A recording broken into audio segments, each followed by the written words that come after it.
You didn't notice, did you? You didn't notice when you pretended to be asleep in the car just to have your mother carry you up to bed for the last time. You didn't notice when you ran to the door and yelled "Daddy's home" after work and he picked you up and spun you around for the last time. You didn't notice when the rain washed away your chalk drawings on the sidewalk and you never went back out there to color hopscotch again. You didn't notice that when you dried off after you danced in the rain and jumped in the puddles, you started caring about makeup and hair getting ruined and you never went back out. You didn't notice that you hung up those plastic play phones and never opened it again. You had a real one now and it was not a toy but an addiction. You didn't notice that you put on your shoes after playing in the ball pits and you never took them off again. You didn't notice when you ate ice cream for the last time without counting calories in your head. You didn't notice when you had your last fight with your sister about who got the passenger seat before you started arguing about who got to drive the car. You didn't notice when you stopped believing in Santa Claus as the magic of Christmas was replaced with material wish lists. You didn't notice when you stopped believing in a monster that lived under your bed as it started to come out in the reflection of your mirror. You didn't notice when you went to field day for the last time, when you got your last participation trophy, when you kicked your brother's seat during a road trip for the last time,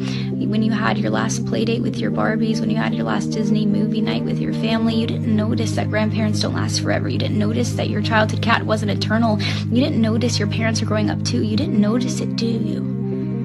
You didn't notice that you grew up, but you notice it now, don't you? You notice it every time you look in the mirror and you were shocked because your reflection doesn't look familiar. You look older, you look tired, you look like it's been centuries since you let your imagination run wild. You look like you don't even remember what it's like to be a child, and you notice that every time you look back at pictures and you notice how you were at the age that little you was always wishing for, and you notice how you never thought you would make it this far. Adulthood was as fantasy as the games you would play, but here you are, and you notice it now, don't you? The time goes by too fast.